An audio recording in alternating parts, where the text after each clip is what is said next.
If you've clicked on this video, it's because you want to know how to program a week of CrossFit for your own training.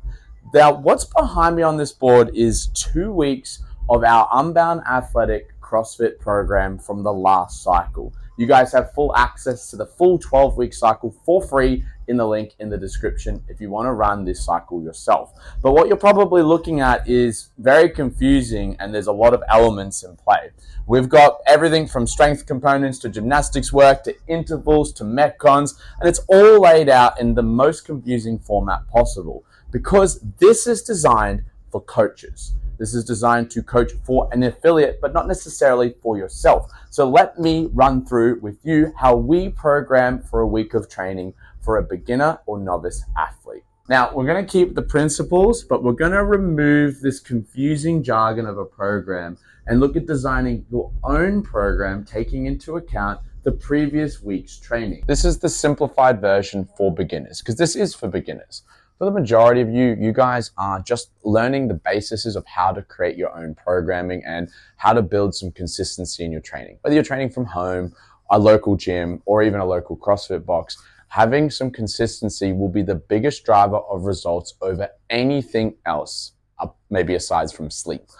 Consistency will be the thing that will allow you to get better week from week. You can track your progress, you can see development, you gain momentum, and the main thing is that progression. You get to see that last week I squatted 100 pounds, this week I squat 105 pounds, I have improved. Kilos obviously are the same idea. But let's run through this program, a couple of the points that I want to make of where it changes now that we're looking at a week program basis rather than just a single workout, some of the modalities and the rules that change and how that affects you guys. If you want to check out the full first video on how to program your own CrossFit workout from a single workout perspective, check out the video up the top that'll cover that entire first workout process. But as we're looking at a week, it becomes a bit more of a stretched out view. We're looking at it from 1,000 meters in the air, and we're trying to decipher whether we've programmed enough of the right things and not too many of the wrong. Now, because this is generalized, that's going to be one of the key points of the program. We're focusing on a broad range of movements. Variety is what keeps CrossFit not only entertaining and fun, but it also makes it interesting for the body because we're able to recover from one stimulus to the next and repeat training. Now, the format that I've utilized for this one is 4 training sessions per week, which I think for most beginners and intermediate athletes is a pretty achievable amount of volume. What that looks like is we train Monday, we have Tuesday off, we train Wednesday, we have Thursday off, we train Friday and Saturday, and then we have Sunday off. So correct me if I'm wrong, but I'm pretty sure that's pretty achievable for most people. Let's take a look at the program itself, and then we'll run through the changes to the modality work, and then we'll look at some of these red numbers that I've applied on screen and where they become important. So session 1 on the Monday is going to be our strength session for the week.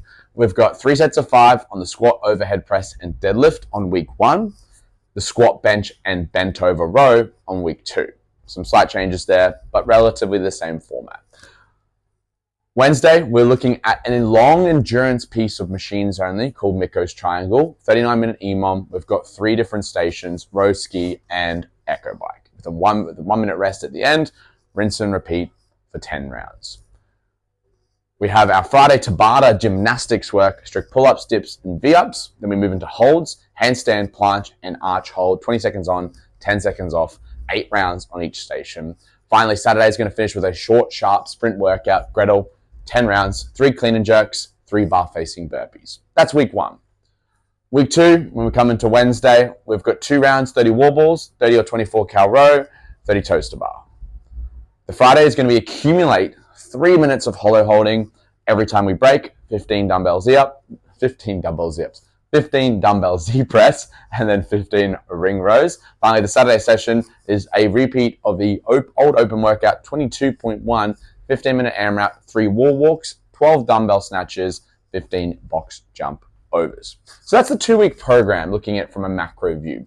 Now, the big thing is we start by looking at what we've just done to look ahead to the next week. Now, if this is your first week of programming, I would highly suggest you write it at minimum in a 2-week block, at maximum in an 8-week cycle. That way you can look at testing and adjusting, and if you're newer to it, the 2-week block might be better. So after week 1, you've received some feedback and you can make some adjustments as needed. Now, first things first is I rattled off some rep ranges for this workout based on 2 main things. 1 is obviously just adding up numbers, which is pretty straightforward. But 2 is how either I felt or how many reps I would assume that I individually got for each of these components that are on the board. So if we look at the squat, overhead press, deadlift, that's pretty straightforward. 3x5, 15 reps on each. Something like the machine work, I only count a round as 1 rep.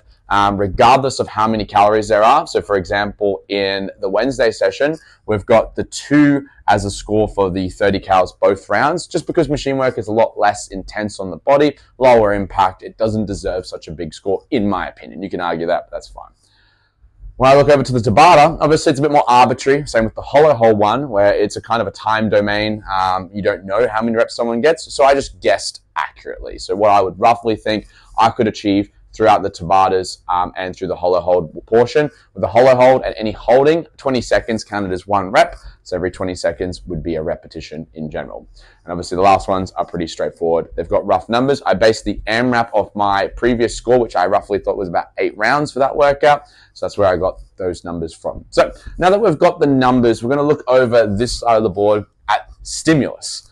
Stimulus has changed compared to our individual workout. In the individual workout component, we considered 5 different stimuli: pull, push, squat, hinge, and midline. Very important when you're looking at an individual workout to make sure you're not programming too much of the one stimuli. In this case, we're going to make it a little bit more simple. We take away one of the movements. So we took away hinge and squat and we've combined them together into posterior and anterior. And this refers to the lower body specifically, but also glutes, erectors, and lower back are part of the posterior side. Anterior being our quads mainly, as far as that goes. That's just going to be a little bit easier to blanket some things together. So squatting and deadlifts will be technically the same movement pattern. And then you would look at some other things like lunging and wall balls and all that stuff.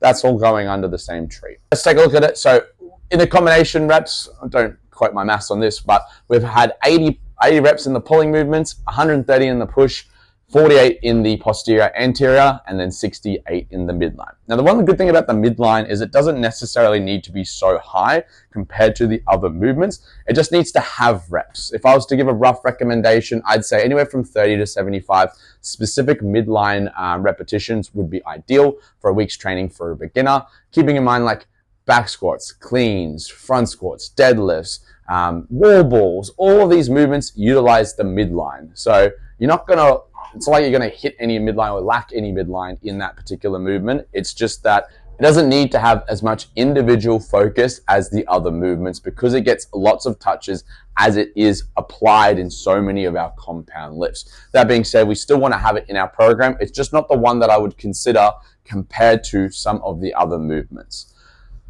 But pull, push, and our posterior anterior need to be relatively similar. If we see some anomalies in the list, we just need to consider that either in the current week or in the next week's training. It's not vital that we have to do exactly the same amount of reps as pull, push, and anterior and posterior, but as long as they're close, we know we're pretty much on target unless we're targeting something specific. Remember, this is generalized, so we don't need to be so specific on each of those lifts. If I was focusing more on my legs, I'd have more leg repetitions in our workouts in our overall program, and vice versa if we're focusing on something else. But in this case, we've got our total numbers, and we've noticed that the posterior anterior is relatively low. So I either make that 2 choices. 1, do I increase the amount of posterior anterior in my current program? Or B, do I look at next week and looking at adding some more in there and reducing something else? I've chosen the latter. I've chosen that next week we're going to add a little bit more repetitions in the posterior anterior compared to what it was in week 1. Now, looking at week 2, obviously there's a lot more repetitions compared to week 1 just because we have a few more workouts that have a higher rep range. We did have that cardio only workout in the Wednesday session in week 1. So the reps are a little bit different, but that doesn't matter so much. What really matters is how even are they to each other? How close they are to each other? Are they balanced? Are we favoring something? Are we not? So looking at this part, we've reduced some of the pushing reps that we did in week 1, which is good because the pushing was quite high in week 1. We've increased both pull and our posterior anterior to a level that is very similar. The midline amount stays relatively the same, 2 reps difference to week 1. So overall, I think the change was really good. And where did we get that extra leg work? Obviously, we did some squats in that first portion of the week. We've got 60 wall balls in that second workout, and the final workout has 120 box jump overs. So quite a lot of volume over the week there in the lower body. The last thing, which is this little frequency list I like to tick off. Basically, this is just a yes or no. You're going to give yourself a yes or a no, whether you've achieved that. So once you've done the reps, you know that, okay, the volume's looking good. Each movement has enough volume. We're just going to see if we can tick off each part. Modalities. Are we varying our modalities enough based on week's 1 recommendation? Remember, we want to have mostly couplets and triplets, some single modality, and very little, but every now and then having a chipper in there. So in that first one, I voted yes. Stimulus, we hit a decent amount of repetitions in each of the ones. We're covering all bases. As long as we have reps in them and they're above 30, you basically hit the stimulus. Load, each part has different loading. We've got a heavy part in the start of the week, body weight or machine work. We've got a moderate / body weight workout, and then a complete body weight workout. So we're touching all bases there. 2 body weight, which is pretty good. 1 moderate workout, 1 heavy workout. We could add a light workout in, light movement in, somewhere where it's lightly loaded. So for example, like a dumbbell Z press, where the weight's not terribly heavy. You're not probably going over 20 kilos for men, not over 15 kilos for ladies, but it's enough load that it does provide some form of upper body stimulus. That's the only reason we would get a down vote for that, but otherwise it's looking pretty good on load. Time domains, we're looking at roughly 45 minutes in that one, but each round will be counted in its own accord. So the 3x5 squats you could do in upwards of 10 minutes. So that's pretty a low time domain workout. This one's obviously a short, fast workout. This is a moderate one, and this is a long one. So some good variance on the time domains. The final one being volume, and I've actually voted it no, just because of that reason with the squat in the first one. The 48 repetitions is just too low compared to the other movements that we have in that program. It sits around this range, whereas the other movements kind of sit in the 75 to 150. We're making adjustments on the fly. Where would I look at adjusting? Obviously, each to their own. We could look at increasing overall reps in the squatting components at the start of the week. You could go 3x10 instead of 3x5. That would bump you up to over that 60 rep range. But I kind of like the progression from week to week in that, so I wouldn't touch that necessarily. We could add some more stuff in here, maybe even some air squats instead of something like a bike. But once again, I do like Mikko's triangle. It works really well for what it is, and it's some great conditioning. So I wouldn't look at it there. This is a fantastic gymnastic component. Wouldn't touch it at all. It'd be this last workout that I'd be kind of eyeing off, as we've got 2 pushing movements in the same workout. We could look at adjusting this slightly. We could even change the 3 clean and jerks to 3 squat clean and jerks as an example.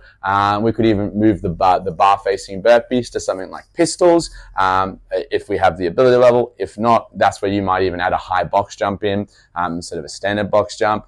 Just depending on where we're looking at and what we're trying to achieve will be where we adjust it. But that last workout would be the one that I would look at changing. Like I said, we just change a variance of it that would allow us to have some more squatting in it. You might even take out the jerk entirely and then just have squat cleans and bar facing burpees, and that would work nicely. When we made the adjustment to adjust from week 1 to week 2, we obviously had a lot of valuable things. With the modalities, we're looking at yes. Our couplets and triplets are the most valuable component, and we've already had a chipper in the previous week. We're kind of lightly ticking that one off. Where I could go better is we add a shorter time domain. We might even take this workout if we wanted to be really big stickler for it and remove the 2 rounds to 1 and make it a sprint. But otherwise, it still gets a pass. It's just, one of those things where that would be something I would consider if I was looking at adjusting that program a little bit. Stimulus is a yes. We're touching all the movements. That's pretty straightforward. Load's looking good. We've got a heavy day. We've got a light day. We've got a light-ish moderate day, depending on how Z press goes. And then we've got a moderate day again for the dumbbell snatch. So that was looking good. Time domains. Yeah, that's the one we said no already. So we just don't have that shorter workout or that 5 to 12 minute workout in there. So that's where it becomes not so great. Obviously the modalities, if we had a couplet instead of a triplet, that would make it good. But yeah, in the sense of the time domain, just lacking those shorter workouts in that week's programming. And then finally, volume. Volume's actually looking better. Volume looks a lot better in this one. A lot higher squat volume, a lot higher pulling volume, but a more average standard across the board. And based on last week's training, the push went down, the others went up. It just makes things look nicely. Cool. If you did enjoy this video and you liked how this video ran, you want more things like this, we can give more. We've got one more version of this video in our tool belt, which is going to be the 12-week cycle version of it and how to program for 12 weeks. If you want your own 12-week program from our last CrossFit cycle, check it out in the link in the description. That'll have our cycle there. Also, if you want to join our community group, our Facebook group is just a request away, and that has so much value that we offer more than just these videos. Check it out. I'll leave it in the description. If you like the video, leave it a thumbs up, and I'll see you on the next video.